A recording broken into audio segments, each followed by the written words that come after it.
할렐루야 여러분, 오늘도 이렇게 온라인으로 함께 예배하는 믿음의 형제자매 여러분을 주님의 이름으로 축복합니다. 멜번의 락다운이 한 주 더 연장되었습니다. 여러분, 이와 관련해서 아마 많은 성도분들께서 참 어려운 시간을 보내고 계실 것 같습니다. 바라기는 우리 성도님들 한 분 한 분께서 먼저 하나님 안에서 영육간에 강건할 수 있기를 기도하고요. 더 나아가서 우리도 정말 어려운 시간을 보내고 있지만 한몸된 지체들을 돌아볼 수 있는 그런 공동체가 되어 그들을 격려하고 위로할 수 있는 대담 없는 교회가 되기를 원합니다. 여러분, 오늘 말씀 여호수아 22장인데요. 저희가 1절부터 다 읽진 않았지만 오늘 말씀 가운데 하나님께서 여러분에게 말씀하시는 그 말씀을 들을 수 있게 소망하는데요. 혹시 다른 이들과의 관계 가운데 여러분 오해로 인해서 어려움을 겪으셨던 경험이 있으신가요? 아마도 대부분의 성도님들께서 그러한 경험이 있으셨을 것 같습니다. 부부 간에 오해를 할 수도 있고요. 부모와 자녀 간에 오해가 생길 수도 있습니다. 혹은 친구 관계 가운데도 오해가 생길 수 있고요. 연인 간에, 그리고 지인들 간의 오해 등등 우리는 살아가면서요, 크고 작은 오해를 겪곤 합니다. 타인에게 오해를 받는 경우도 있고요. 타인을 오해하는 경우도 있습니다. 개인적으로 저는 오해란 되게 소통의 부재, 그리고 상대방의 입장을 생각하지 못하고 나의 것으로 갇혀있을 때 발생하는 것이라고 생각합니다. 저도 이러한 오해의 경험들이 있는데요. 제가 오해를 받았던 경험 중에서 아직도 기억 남는 일은요, 제가 초등학교 1학년 때 있었던 일입니다.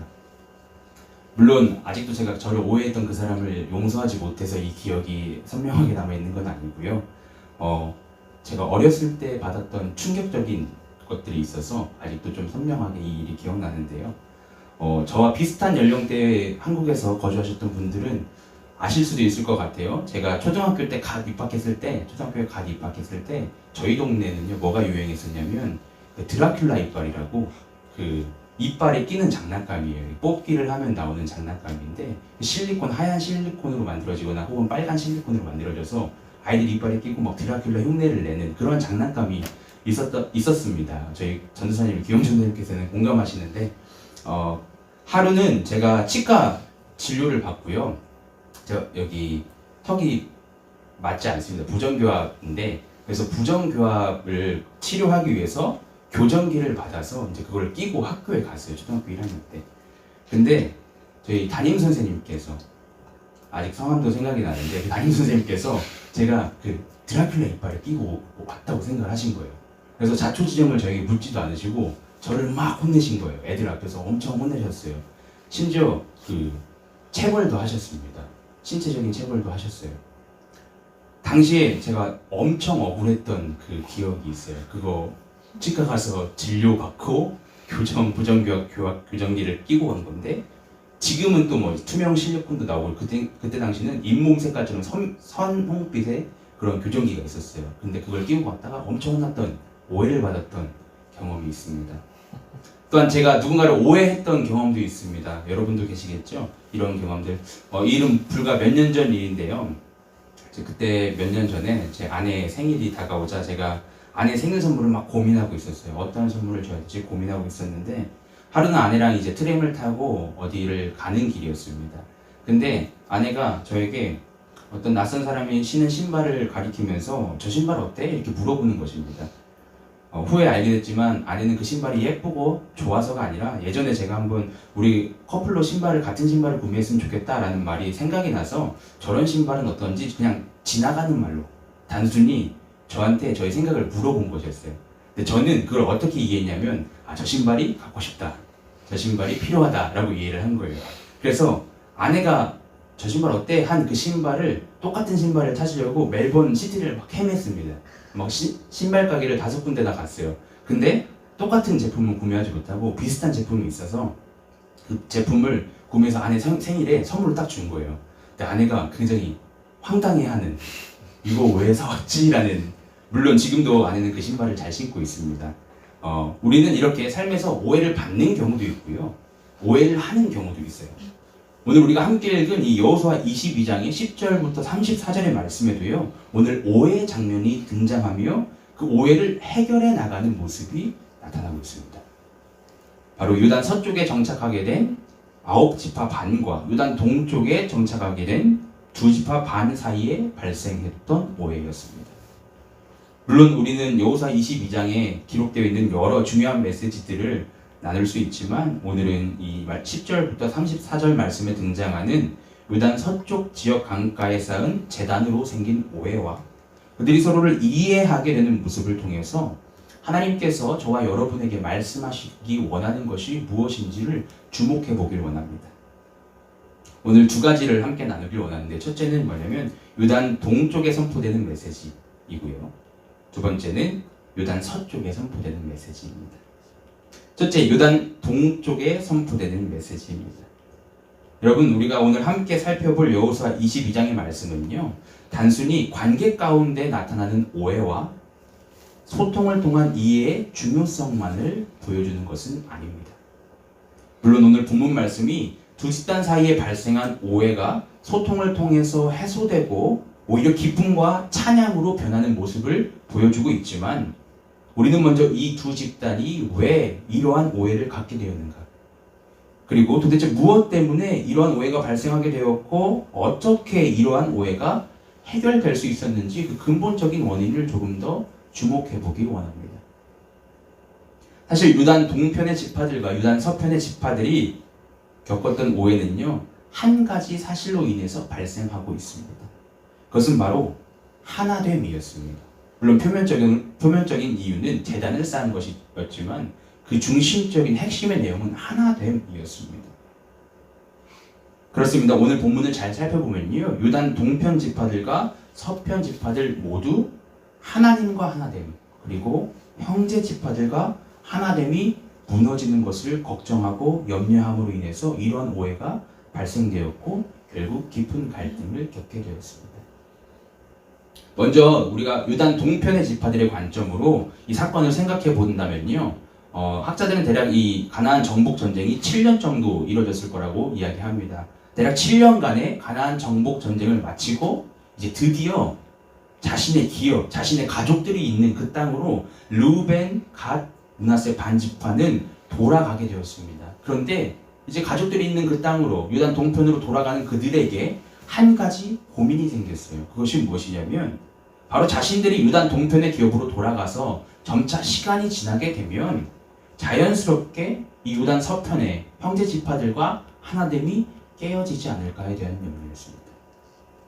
더 깊이 생각해 본다면 그들이 이스라엘 하나님 여호와의 백성으로 살아가지 못하고 하나님과 상관없는 자가 되며 그의 형제들과 하나 되지 못할 수 있다는 그 걱정, 염려가 그들 안에 있었던 것입니다. 그것이 바로 유단 동편 지파들이 자신이 집으로 돌아가는 그 길에, 자신의 기업으로 돌아가는 그 길에 엣이라는 한 제단을 쌓았던 이유라고 할 수 있습니다. 여러분, 오늘 본문 말씀을 보면 알 수 있지만요, 유단 동편 지파의 그 의도, 제단을 쌓았던 목적과 의도는요 전혀 나쁘지 않았습니다. 우리 본문 26절부터 28절 말씀을 다시 한번 볼 건데요, 본문 26절부터 28절 말씀 다시 보겠습니다.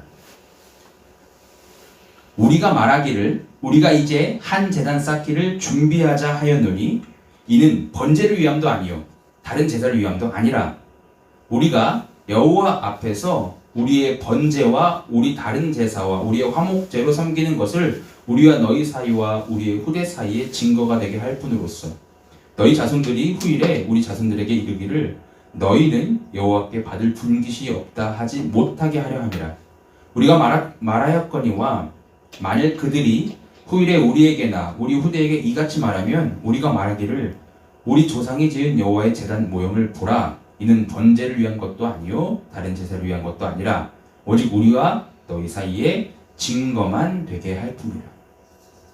자, 르우벤, 갓, 므낫세 지파는요, 그들의 자손들이 하나님과 상관없는 삶을 살아가게 되며 형제된 지파들과 하나 되지 못하고 남이 될까봐 그것을 걱정했습니다.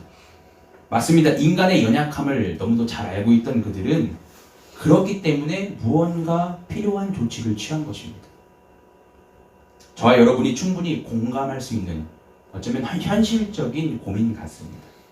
하지만 우리는 이러한 유단 동편 지파들의 행함에서 분명 그들의 의도는 선했음에도 불구하고 왜 이러한 오해가 발생하게 되었는지 그들의 실수를 찾아보고 우리의 삶을 점검해보며 이 말씀을 어떻게 내 삶에 적용할 수 있을지 생각해 볼 필요가 있다고 생각합니다. 말씀을 통해 알 수 있는 것은요, 유단 동편 지파들의 실수는 크게 두 가지로 구분될 수 있습니다. 첫째는요, 하나님께 여쭤보지 않고 자손들에 대한 그들의 염려로 인해서 일을 진행하고 있다는 것. 첫째는 하나님께 전혀 여쭤보지 않고 그냥 인간적인 걱정으로 인해서 자신들이 원하는 방법을 취하고 있다는 것. 둘째는 상대방의 상황을 전혀 고려하지 않고 소통하지 않은 채로 자신의 걱정을 해결하고자 했던 것. 그 두 가지라고 생각합니다. 그렇기 때문에 물론 그들은 선한 의도를 가지고 지금 제단을 쌓았지만 자칫하면 이 이스라엘 형제들 가운데 내전이 일어날 수 있는 일촉즉발의 상황을 마주하게 된 것입니다. 본문 24절과 25절 말씀을 보면요, 르우벤, 갓, 므낫세 반지파는 길앗으로 자신들을 찾아온 그 유단 서편의 비느하스 제사장과 각 지파로 구성된 10명의 대표들에게 이렇게 말하고 있습니다. 본문 24절, 25절 말씀인데요. 우리가 목적이 있어서 주의하고 이같이 하였노라. 곧 생각하기를 후일에 너희 자손이 우리 자손에게 말하여 이르기를 너희가 이스라엘 하나님 여호와와 무슨 상관이 있느냐. 너희 르벤 자손 갓 자손아, 여호와께서 우리와 너희 사이에 요단으로 경계를 삼으셨나니 너희는 여호와께 받을 분깃이 없느니라 하여 너희 자손이 우리 자손에게 여호와 경외하기를 그치게 할까 하여. 자, 유단 동편에 거주했던 지파들은요, 그들의 근본적인 염려는 자신의 자손들이 여호와 경외하는 것을 그치게 되는 것이었습니다. 맞습니다. 그들은 자손들이 하나님을 경외하지 않는 삶을 살까봐 걱정했고, 그들 역시 하나님의 백성임을 기억하고자 하는 마음으로 지금 이 제단을 쌓은 것입니다. 하지만 그들은 전혀 하나님께 자신들의 염려를 내어드리는 모습은 보여주고 있지 않습니다. 자손들이 하나님을 섬기지 않고 경외하지 않는 삶을 살게 될까봐 걱정은 하지만 정작 자신들의 고민을 하나님 앞으로는 가져가지 않는 모습입니다. 하나님께서 원하시는 것이 무엇이고 하나님께서 그들에게 어떠한 말씀을 하실지 귀 기울이기보다는 자신들이 생각에 합당한 방법을 찾아서 그렇게 하나님과의 관계를 유지하고자 했던 어리석고 안타까운 모습이 오늘 본문 말씀에서 나타나고 있는 것입니다. 만약 정말로 이 요단 동편에 거주하는 지파들의 사람들이요, 시간이 흘러서 자신의 자손들이 여호와 하나님을 경외하지 않는 삶을 살게 될까봐 걱정했다면 어떻게 나의 자손들이 하나님을 경외하는 삶을 살게 될 수 있을지 하나님의 뜻을 구하는 것이 먼저이지 않았을까요? 더 나아가 그들이 만약 하나님의 뜻을 따라서 이 제단을 세웠던 것이라면, 하나님, 우리 자손이 하나님을 경외하는 삶을 살게 하고 싶습니다. 하나님 어떻게 할까요? 라고 하나님께 여쭙는데 하나님이 제단을 쌓아라 라고 하셔서 하나님의 뜻을 따라 이 제단을 쌓았던 것이요. 지금 유단 서편에 거주하는 9지파 반의 사람들이 자신을 찾아올 이유도 없었을 것입니다. 그리고 그들이 만약 분을 내면서 너 왜 이런 일을 했어? 라고 찾아왔을지라도 이게 하나님의 말씀이야 라고 이야기하며 그들이 그 책임을 가지고 가지 않아도 됐습니다. 그러나 요단 동편의 사람들은요, 자신들의 자손들과 하나님과의 관계를 염려하면서도 정작 본인들은 하나님을 경외하지 않는 모습, 다시 말해 하나님께 여쭙지 않고 인간의 방법으로 고민을 해결하고자 하는 모습을 보여주고 있습니다. 그렇기 때문에 그들의 의도가 아무리 선했다고 할지라도 그 방법이 올바르지 않던 것입니다. 뿐만 아니라 그들은요, 다른 이스라엘 형제 지파들의 상황을 고려하지 않고 요단 서편의 사람들과 형제들과 소통하지 않은 채 자신들의 방법을 진행시켜 나갔습니다. 우리 본문 10절 말씀을 보겠습니다. 본문 10절 말씀을 보면요, 이렇게 기록되어 있는데요.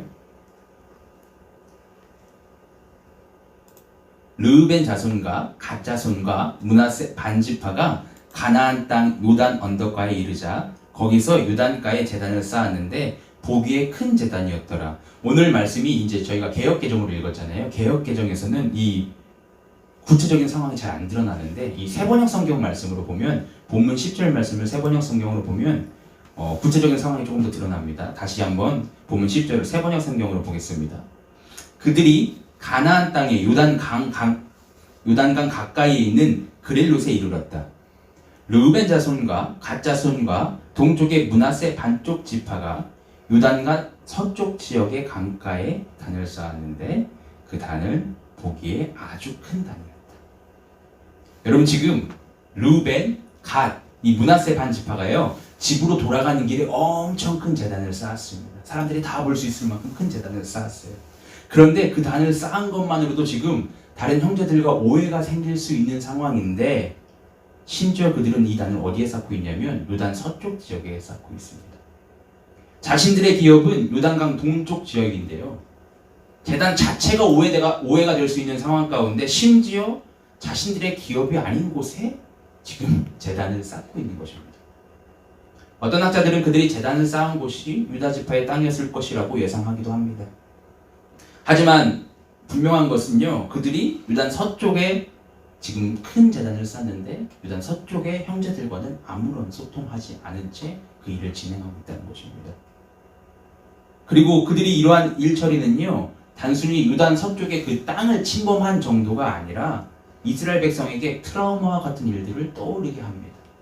오늘 본문 17절, 18절 말씀을 우리 다시 한번 볼 건데요. 오늘 본문 17절, 18절에 보면 이 길르앗으로 유단 동편 지파를 찾아온 유단 서쪽의 대표들이 이렇게 얘기합니다. 부올의 죄악으로 말미암아 여호와의 회중에 재앙이 내렸으나 오늘까지 우리가 그 죄에서 정결함을 받지 못하였거늘 그 죄악이 우리에게 부족하여서 오늘 너희가 돌이켜 여호와를 따르지 아니하려고 하느냐. 너희가 오늘 여호와를 배역하면 내일은 그가 이스라엘 온 회중에게 진노하시리라. 그렇습니다. 유단 동편 지파들은요, 지금 유단 서편 지파들이 쌓은 제단을 통해서 부올 사건이 떠올랐습니다. 민수기 25장에 등장하고 있는 이 부올의 죄악은요, 이스라엘 백성들이 그 모압 여자들과 음행하면서 바알 부올을 섬김으로써 하나님의 진노가 이스라엘 진영 가운데 임하여서 2만 4천 명의 백성이 하나님의 심판으로 한순간 죽었던 사건입니다. 그것이 떠오른 거예요. 그 제단을 보자마자 얘네가 우상숭배를 해서 또 우리 이스라엘에 해악을 끼치고자 하는 거예요. 또 이 제단은요, 또 다른 일 역시 기억나게 하는데요, 바로 아간의 범죄입니다. 본문 20절 말씀인데요, 본문 20절에 보면 세라의 아들 아간이 온전히 바친 물건에 대하여 범죄함으로 이스라엘 온 회중에 진노가 임하지 아니하였느냐. 그의 죄악으로 멸망한 자가 그 한 사람만이 아니었느니라 하니라. 심지어 아간의 범죄는요, 여호수아 7장에 등장하는 사건입니다. 고작 몇 년 전에 일어났던 일이에요. 그래서 이 이스라엘 백성들이 아직도 생생하게 기억하고 있는 하나님의 진노하심이었습니다. 따라서 이 요단 서편의 형제들은 요단 동편 지파들의 선한 의도를 보기 이전에 요단 이미 그들의 행함에 분노하고 있는 거예요. 자신의 자손들이 하나님을 경외하지 않는 것을 두려워했고 형제 지파들과 분리되는 것을 원치 않아서 하나 되고 싶어서 하나 되기 위해서 큰 제단을 쌓았던 요단 동편의 사람들은 하나님의 뜻을 구하지도 않았고 또한 형제 지파들의 의견도 묻지 않은 채 자신의 생각만으로 제단을 쌓았다가 이러한 오해와 갈등을 지금 겪고 있는 것입니다. 그렇다면 요단 동편의 지파들이 다른 이스라엘 백성들과 이러한 오해를 겪지 않을 수 있었던 방법은 과연 무엇일까요? 그 방법은 사실 오늘 본문에는 안 나왔지만 여호수아 22장 5절과 8절 말씀에서 발견할 수 있습니다.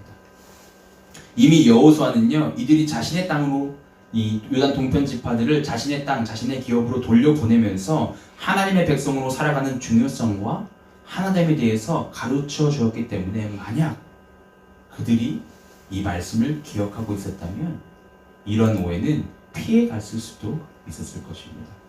여호수아 22장 4절부터 5절 말씀을 보면요, 여호수아가 요단 동편의 지파들을 돌려보내면서 이렇게 이야기합니다. 여호수아 22장 4절 5절 말씀인데요. 이제는 너희의 하나님 여호와께서 이미 말씀하신 대로 너희 형제에게 안식을 주셨으니 그런즉 이제 너희는 여호와의 종 모세가 요단 저쪽에서 너희에게 준 소유지로 가서 너희 장막으로 돌아가라고 이야기하면서 5절에 이렇게 이야기합니다. 오직 여호와의 종 모세가 너에게 명령한 명령과 율법을 반드시 행하여 너희 하나님 여호와를 사랑하고 그의 모든 길로 행하며 그의 계명을 지켜 그에게 친근히 하고 너희 마음을 다하여 성품을 다하여 그를 섬길지니라 하고.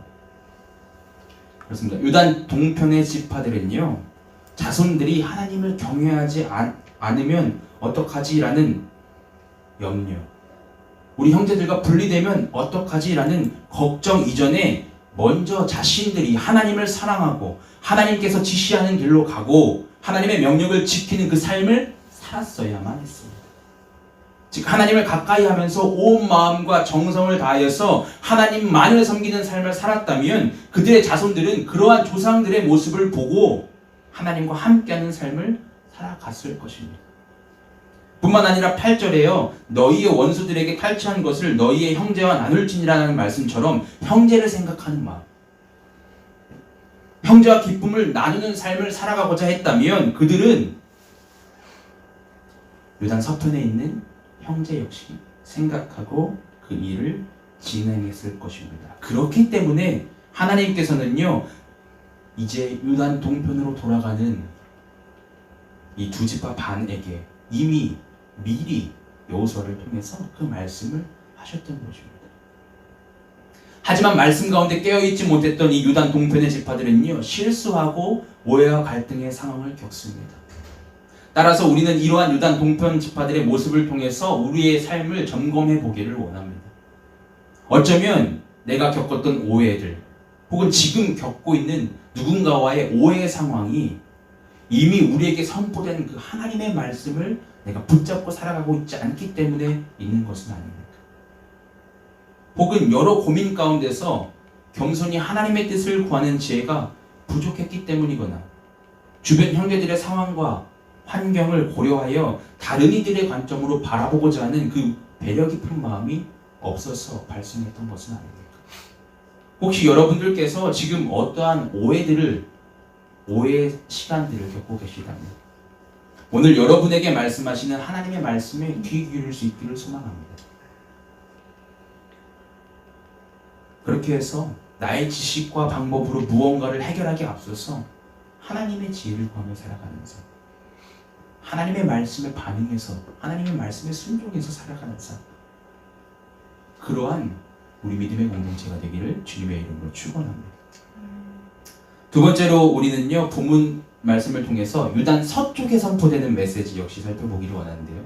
첫 번째가 유단 동쪽에 선포되었던 자신의 방법으로 살아가고자 했던 그런 모습이었다면, 두 번째 유단 서쪽에 선포되는 메시지는요, 앞서 이야기했듯이 유단 서편 지파들도 지금 이스라엘이 갈라질까봐, 유단 동편의 지파들이 하나님께 범죄했다는 염려로 인해서 지금 길르앗으로, 그러니까 유단 동편 지파들이 머물고 있던 그 길르앗 땅으로 찾아간 것입니다. 이제 유단 서편 지파들의 관점으로 이 사건을 조금 생각해 보기 원합니다. 어쩌면 그들은 당연히 유단 동편 지파들이 이 제단을 쌓은 일에 대해서 오해하고 분노했을 수도 있을 것 같습니다. 드디어 이 가나안 정복 전쟁, 7년간의 가나안 정복 전쟁, 그리고 분배가 맞춰지고 이제 정착을 앞두고 있는 상황, 이제 정착의 시작이 되어야 되는 상황에서 유단 동편의 지파들을 이제 너희 기업으로 돌아가라 라고 돌려보냈더니 가는 길에 자신의 영역인 유단 서쪽에 아주 큰 제단을 쌓았다는 이야기를 듣게 됐습니다. 이스라엘 백성들은요, 지금 이제 막 전쟁이 맞춰지고 신실하신 하나님을 향한 사랑과 그리고 이스라엘의 하나 된 그 정체성으로 가득 차 있는 상황인데 실로의 회막이 아닌 다른 곳에 제단이 세워졌다는 이야기에 그들은 흥분할 수밖에 없었을지도 모릅니다. 그래서 본문 12절 말씀을 보면요, 그들은 유단 동편 지파들과 싸우러 가기 위해서 모이는 것을 보여줍니다. 이스라엘 자손이 이 이야기를 듣자마자 어떻게 하냐면 온 회중이 모여 실로에 모입니다. 실로에 모여서 그들과 싸우러 가려고 합니다. 그렇습니다. 하나님을 사랑하며 이스라엘의 이 분열을 원치 않았던 유단 서편의 지파들은 지금 이러한 모습을 보여주고 있는 것입니다. 그리고 유단 서편의 지파들은 길앗으로 찾아가서 르우벤, 갓, 므낫세 반지파 사람들에게 자신들의 그 희생을 각오하면서까지 믿음의 권면을 하고 있는 모습을 보여주고 있습니다. 본문 19절 말씀인데 우리 본문 19절 말씀 함께 볼까요? 본문 19절 말씀입니다. 그런데 너희의 소유지가 만일 깨끗하지 아니하거든 여호와의 성막이 있는 여호와의 소유지로 건너와서 우리 중에 소유지를 나누어 가질 것이다. 오직 우리 하나님 여호와의 제단 외에 다른 제단을 쌓음으로 여호와를 거역하지 말며 우리에게도 거역하지 말라. 지금 아홉 지파 반의 대표로 찾아간 10명의 대표들과 지금 제사장 비느하스는요 단지 요단 동편의 지파들을 비난하기 위해서 정죄하기 위해서 싸우기 위해서 찾아간 것만은 아닙니다. 그렇기 때문에 지금 요단 동편의 지파들 사람들에게 그들의 소유지가 만약 깨끗하지 않으면 다시 돌아와 하나님의 성막이 있는 곳으로 회막이 있는 곳으로 돌아와서 내 거 나눠줄게. 우리의 소유지 나눠줄게. 함께하자 라는 제안을 합니다. 여러분 지금 이러한 제안은 쉬운 것은 아닙니다. 지금 이스라엘이 남의 이야기처럼 들려지니까 그냥 그런가 보다 할 수 있지만 여러분 집 내어준다고 생각해 보세요. 쉽지 않은 일입니다. 그들의 이러한 제안은요 자신의 것을 희생해야 되는 상황이었습니다. 자신들의 기업을 나눠줄 테니까 자신들의 땅을 나눠줄 테니까 제발 하나님을 거역하지 말라고 권면하는 것은요 요단 동편의 지파들을 사랑하는 마음이 있기 때문에 할 수 있는 권면이었습니다. 그런데 이렇게 하나님을 향한 믿음의 열정과 형제를 사랑하는 그들의 의도 가운데서도 우리는 조금 아쉬운 그들의 실수를 발견할 수 있는데요. 그것은 바로 상대방의 이야기를 듣기도 전에 이미 그들을 판단하고 있는 요단 서편 지파의 모습입니다. 물론 그들에게 하나님을 향한 사랑 그리고 이스라엘이 분열될까봐에 대한 염려로 인해서 거룩한 분노가 생겼을 수도 있습니다. 그렇지만 길르앗으로 향한 요단 서편의 지파들은요 이미 르우벤, 갓, 므낫세 반 지파가 범죄하였다고 단정짓고 있습니다. 즉 그들은요 이제 요단 동편에 있는 사람들은 하나님을 따르지 않기 위해서 이 제단을 쌓은 거야 라고 그들의 행동을 판단하며 길르앗으로 찾아간 것입니다. 본문 15절과 16절 말씀인데요 이렇게 기록되어 있습니다. 그들이 길르앗 땅에 이르러 르우벤 자손과 갓 자손과 므낫세 반 지파에게 나아가서 그들에게 말하여 이르되 여호와의 온 회중이 말하기를 너희가 어찌하여 이스라엘 하나님께 범죄하여 오늘 여호와를 따르는 데서 돌아서서 너희를 위하여 제단을 쌓아 너희가 오늘 여호와께 거역하고자 하느냐. 길르앗으로 찾아간 이 비느하스와 아홉 지파 반의 대표들은요 지금 이 상황에 대한 자초지종을 전혀 묻지 않습니다. 그들은 요단 동편의 지파들을 만나자마자 이렇게 얘기합니다. 너희는 범죄했어. 도대체 왜 여호와 하나님을 거역하고자 하는 거야? 우리가 예전에 겪었던 그 무서운 하나님의 진노를 기억하지 못하고 살아가고 있냐? 볼에서 했던 거 기억 못해? 아간의 범죄 너희들 기억 못하니? 도대체 어떻게 된 거야? 물론 이 오해의 소지를 만든 요단 동편 지파들의 책임이 큽니다. 하지만 요단 서편의 지파 역시 실수하고 있는 것은 그들이 하나님의 역할을 지금 대신하고자 하는 것입니다. 그렇습니다. 죄에 대한 판단은요 하나님께서 하시는 것입니다. 그런데 그들은요 요단 동편의 지파들이 제단을 쌓았다는 그 이야기를 듣고 바로 싸우기 위해서 실로에 모였고요 옳은 이야기를 하기 위해서 지금 길르앗을 찾아갔습니다.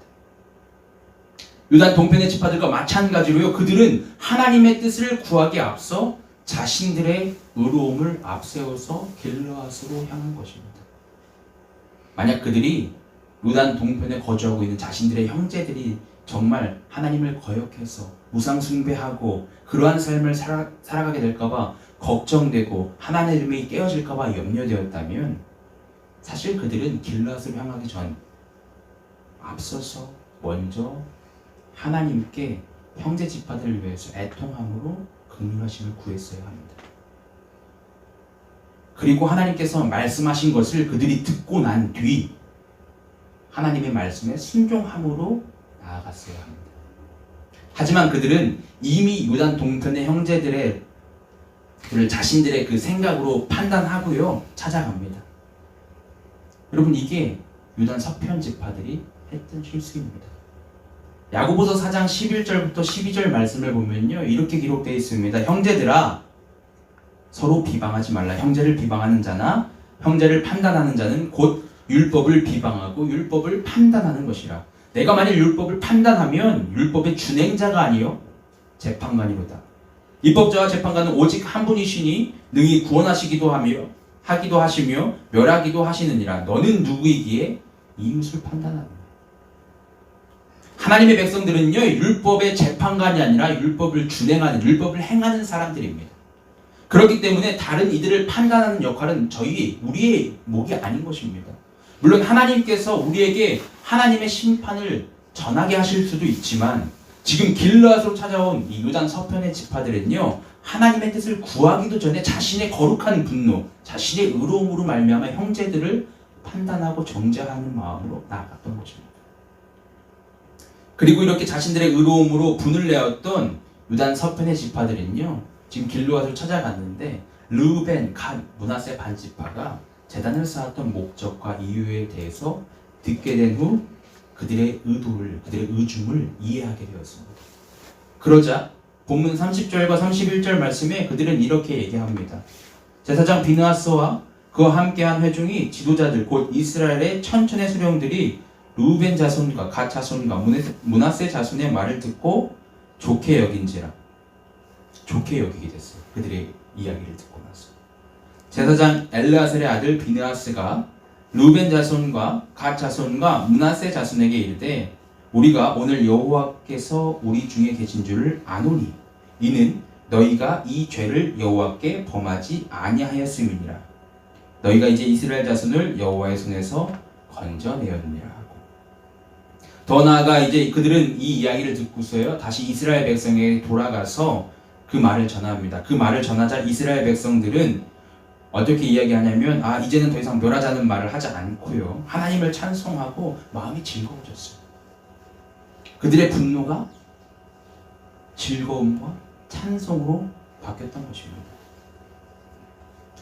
여기서 중요한 것은 무엇이냐면요, 단순히 그들이 소통을 통해서 서로를 이해한 것뿐만이 아니라 31절의 말씀과 같이 우리가 오늘 여호와께서 우리 중에 계신 줄을 아노니 라는 고백을 할 수 있게 되었다는 거죠.